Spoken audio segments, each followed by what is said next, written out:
Hello, I'm Tony Roetlin, the Director of Finance for the City of Coralville.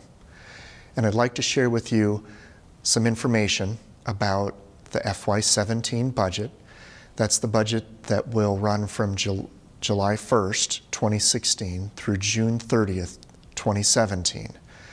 It's really a roadmap for the gathering of resources in the City of Coralville and their expenditure on public services. On February 23rd, there will be a public hearing on this proposed budget at this regularly scheduled City Council meeting at City Hall at 6:30 p.m., with the planned adoption on March 8th at the next regularly scheduled City Council meeting, again at 6:30 p.m. at City Hall. The FY17 budget is something that we've been working very hard on here, and this presentation will walk you through the FY17 budget and give you some feeling for how the city is distributing its resources among services and where the city's revenues come from and where the resources are allocated. I'll start off by mentioning that the budget for fiscal year 2017 covers the period from July 1st, 2016 through June 30th, 2017. A few highlights and mention of goals and challenges for the budget and the budget process. This proposed budget includes a property tax rate which is unchanged for the 7th consecutive year at $13.5277 per $1,000 of taxable value. The proposal includes a sewer rate increase to fund future needs and a solid waste rate increase to adequately fund operations and offset some rising costs and a decrease in revenue from the materials that flow through the recycling program. The goal generally of this budget is to pass a balanced budget where revenues and expenditures are equal, to maintain the property tax rate at its current level, to maintain sufficient fund balances, all while providing high-quality public services to the citizenry. The challenges, generally and across several years, have included generally rising costs, the provision of services at economical costs, and planning for future needs. Let's talk a little bit about property taxation in Iowa. Property in Iowa is categorized into classes, each with varying taxing procedures. Up until the fiscal year we're budgeting for, fiscal year 17, there were residential, commercial, industrial, utilities, and agricultural classes. A new property class is multi-residential. Growth in the valuation of these classes generally is limited to eliminate dramatic tax shifts between the classes. So for instance, to eliminate the potential for commercial property taxes to rise dramatically versus residential property taxes, or vice versa. The reduction due to the growth limitation that the state imposes is called the rollback. The rollback varies by property class, and on this slide we show for FY17 and 16 the rollback figures and the change between the years. So you can see that the residential rollback decreased slightly. That's the first time in several years that the residential rollback has decreased. The multi-residential is significantly higher at 86.25% for its first year than the regular residential rollback at just over 55.5%. That multi-residential rollback will decline over time statewide to be within several years equal to the residential rollback. The commercial and industrial rollbacks are highlighted here because those have no change in FY17 versus 16 and have completed their downward transition to 90% from their former 100% level prior to the commercial and industrial property tax Reform Act of 2013. So the impact of the rollback to residential property taxpayers is that, for instance, a residential property assessed at $100,000 full value will have a taxable value that in FY17 will be $108 lower than it was in FY16. So a very small decrease in the taxable value. Well, with a small decrease in the taxable value and a constant tax rate maintained by the city, the property tax to be paid by that property owner to the city will decrease slightly. $1.46 is the decrease for FY17 versus 16, which is not much of a decrease. It is a very small number, but it is a decrease. The rollback's impact to commercial property tax payers works a little differently, similarly in concept, but an example commercial property assessed at $500,000 would have a taxable value of 90%, a much higher rollback number. That rollback has not changed in FY17 versus 16, so the rollback is constant between the 2 years. The tax rate for the city is constant, so the property tax paid by that property owner, if the valuation applied to that property by the county assessor is the same in the 2 years, the property tax paid would be the same. I've referenced twice the commercial property tax reform legislation of 2013. So on this slide we discuss that a little bit. That legislation provided for the rollback on commercial and industrial property to decrease from 100% to 90% over 2 fiscal years. FY16 was that second fiscal year. That's the fiscal year that we are currently within. The state committed to replacement payments to local governments. Those are commonly referred to as backfill payments by legislators.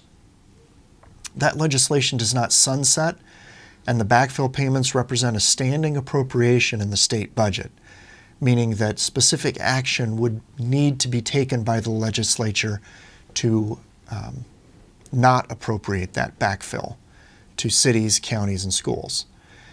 So the purpose behind those state backfill payments is to replace the property taxes that would have otherwise been paid by property owners to a local government. And as such, they are an important source of revenue to meet obligations in various city funds, including the general fund, the debt service fund, the TIF funds, and the employee benefits fund. Let's talk a little bit about the city property tax levy. There are several sub-levies within the overall property tax levy and rate, and those are the general, the tort liability, the transit levy, the trust and agency levy, and the debt service levy. There are many other levies, but Coralville utilizes these levies. This slide includes a brief description of each of those levies. Some, like the general levy, are limited as to their rate, but can be used on any legal city expenditure. Some are limited as to purpose or type of expenditure they can be used for, but are unlimited as to rate. And some, like the transit levy, are limited as to purpose and rate. The city property tax levy rates are shown on this slide, and a comparison is made between FY17 and 16. The current budget proposal includes a levy rate that is equal to FY16's, and as I mentioned before, FY17 would be the 7th consecutive year at that rate of $13 and a little over 52 cents per thousand of taxable value. The city property tax rates produce city property tax revenues in dollar terms. So this slide shows for each of those levies, the FY17 and FY16 property tax revenues per that levy. a typical Coralville property tax payer has on their property tax bill taxes associated with multiple taxing jurisdictions or local governments. This slide shows the tax rates per $1,000 of taxable value for each of the local governments for a typical Coralville citizen or property taxpayer. There are two school districts that overlap the city of Coralville, Iowa City and Clear Creek-Amana. For this illustration, we've used Iowa City Community School District. And we've utilized the FY17 proposed Coralville tax rates and the actual FY16 rates for other taxing bodies because we don't necessarily know what tax rate they're going to propose and approve for FY17. The following page shows that same information in terms of a graphic, a pie chart, if you will. So you can see that in percentage terms, the city of Coralville represents 38% of the property tax bill of a typical Coralville resident, whether commercial or residential. Iowa City Community Schools represent 39%, and Johnson County represents 19% of that bill. Kirkwood Community College represents 3%, and then there are a few very, very small levies at the state level and for the county assessor. Let's take a look at the general fund, the city's chief operating fund. General fund has several revenue sources or resource sources. Taxes like the property tax or the hotel motel tax, licenses and permit sales, use of money and property, which is just a legalistic way of saying interest or rentals, intergovernmental revenues, which could be grants from the state or the federal government. It could be contracts, payments for contracts between Coralville and the county or another neighboring city. Charges for services. A good example would be rec programs and other financing sources like borrowings, interfund transfers, and then there's always a miscellaneous. Proposed and estimated general fund revenues for FY17 are $19,858,285, which represents a 3.22% increase from FY16's level, or an increase of $620,071. This fund supports all general fund functions, including public safety, health and social service, culture and recreation, community development and economic development, general governmental costs. We have some contingencies built into the budget, and other miscellaneous sundry costs. This slide shows the dollar projected and proposed revenues for the general fund broken into their individual categories for FY17 and 16 and shows the increase or decrease. So again, it's a 3.22% increase overall, or a little over $620,000. But you can see that some of them are up a little bit in dollar terms and some are down a little bit. And that results from differing projections and differing levels of grant revenue and contractual revenues between the city and other local governments. General fund expenditures can be broken into the major departments. So for instance, police and animal control represents 22% of the resources spent in the general fund. Recreation represents 20%. The list on this page and the donut chart that it's tied to are roughly in declining percentage order. And so you can see kind of where the money goes, how it's being utilized in terms of the revenues that are brought in, where are they spent. And then that same information is shown in straight dollar terms under the proposed fiscal 2017 budget on this slide. As you can see, there are departments that have had decreases in their FY17 budget asking versus their FY16 budget asking. There are also special revenues in city finance. One particularly important special revenue fund is the Road Use Tax Fund. You might also think of this as the Streets Department. State road use tax is allocated to cities by the state of Iowa based on the latest official census. In Coralville's case, that's a population of 18,907 people. The state DOT, Department of Transportation, estimates that the payments will be $121 per person to the city from the state of those road use tax funds for FY17, and that results in an estimate of revenues of just under $2.3 million. This slide gives the viewer a feel of where those resources are expended. And it's roughly in declining order. Roadway maintenance, patching streets, etc., is the bulk of the expenditure in this fund. Obviously, snow removal, traffic safety, so repairs to traffic lights, street lighting, electrical costs, replacement of bulbs, that kind of thing is another category. There are engineering costs involved in street maintenance and street cleaning. And then at the bottom is the $380,900 figure labeled road projects. And that's an amount that's used for significant repairs to streets in Coralville city limits. And much of that is facilitated, much of that $380,000 is facilitated by the fuel tax increase the legislator voted in the spring session of 2015.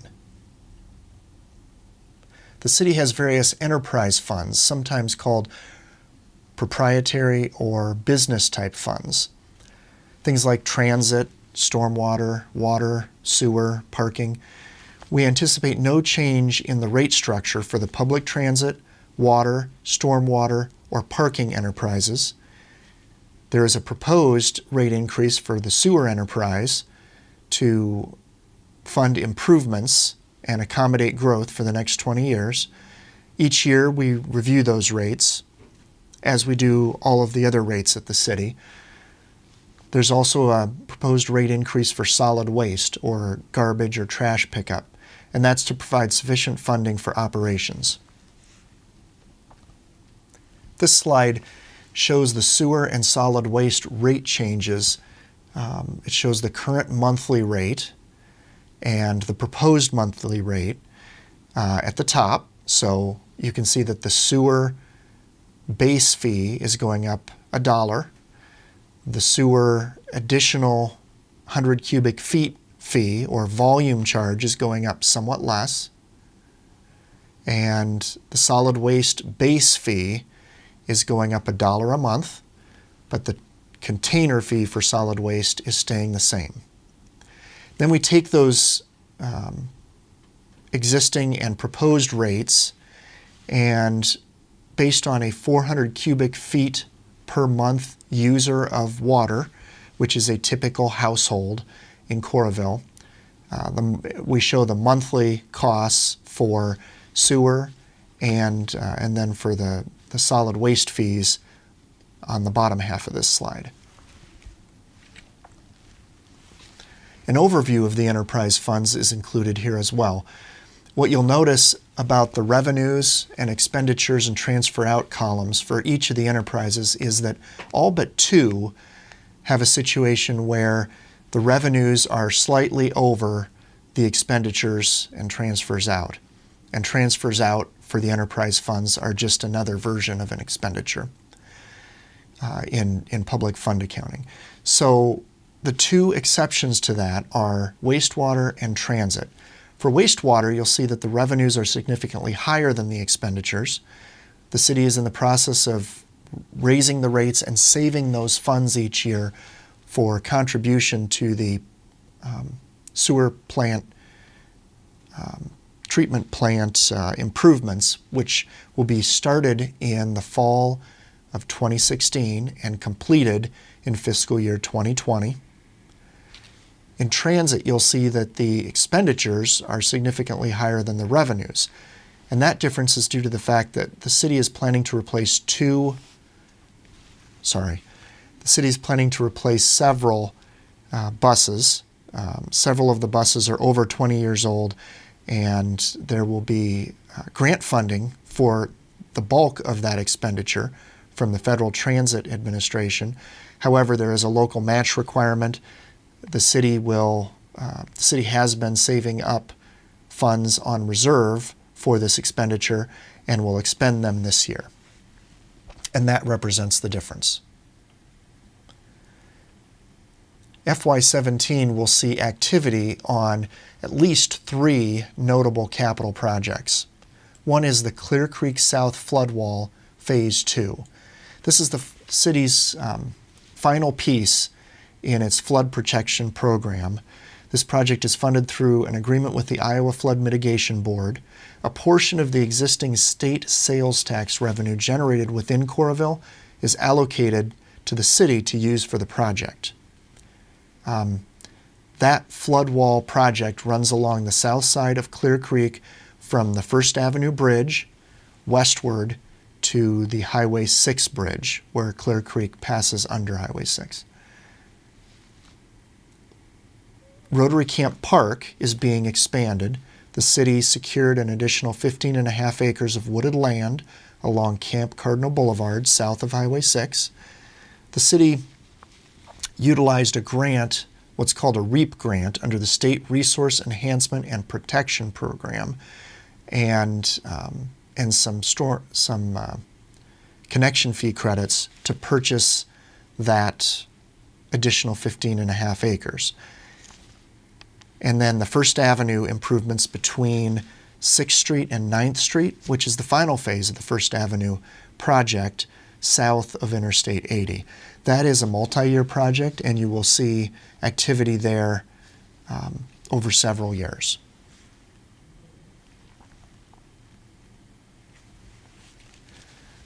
On February 13th, Saturday, you will have received the city's Connection magazine, which is a quarterly publication, and it'll arrive in mailboxes, and it will contain an article on the budget that repeats much of this information and recasts it in a couple different ways.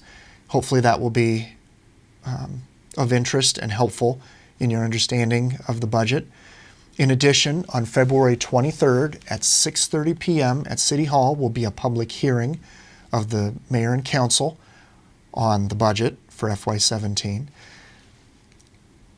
On March 8th, at its regularly scheduled meeting at 6:30 at City Hall, the Mayor and Council will adopt the FY17 budget, which will then be filed with the county auditor and the state prior to March 15th and be effective from 7/1/16 through 6/30/17.